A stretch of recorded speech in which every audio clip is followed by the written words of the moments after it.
భక్తివన్న ప్రేక్షకులకు శుభోదయం 29/7/2024 స్వస్తి శ్రీ చాంద్రమానం క్రోధినామ సంవత్సరం దక్షిణాయనం గ్రీష్మ ఋతువు ఆషాఢమాసం కృష్ణపక్ష నవమి సోమవారం నవమి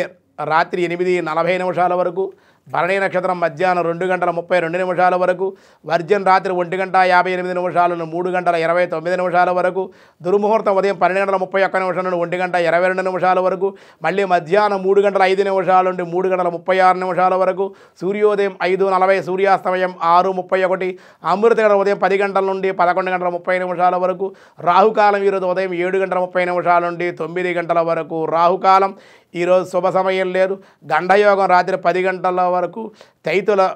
ఉదయం 9:43 గరంజి రాత్రి 8:41 నవమి సోమవారం కాబట్టి సాధారణమైన వ్యవహారాలకి ఈరోజు అనుకూలం దినారంభ చక్రాన్ని బట్టి ఈరోజు మేష వృషభ మిథున కర్కాటక రాశి వారికి అనుకూలంగా ఉంది సింహ కన్య తుల వృశ్చిక రాశి వారికి మిశ్రమంగా ఉంది ధనసు మకర కుంభ మీనరాశుల వారికి కూడా మిశ్రమంగానే ఉంది అని చెప్పబడుతూ ఈరోజు విష్ణు సహస్రనామల వ్యాసాయ విష్ణు రూపాయ వ్యాసరూపాయ విష్ణవే సర్వేశ్వర ఓం సర్వేశ్వరాయ నమః ఈశ్వరులకెల్లా ఈశ్వరుడు ప్రభువులకెల్లా ప్రభువు ఏష సర్వేశ్వర ఇతడే సర్వేశ్వరుడు అని శృతి చెప్పింది మనకి ఓం సిద్ధిదాయ నమః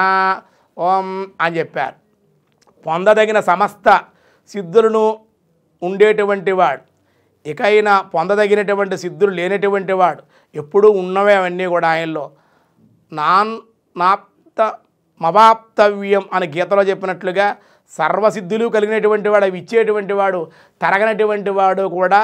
సిద్ధిదాయ నమః నామంలో మనకు చెప్పబడింది మిగతా విషయాలు రేపు చూద్దాం ఈరోజు స్వస్తి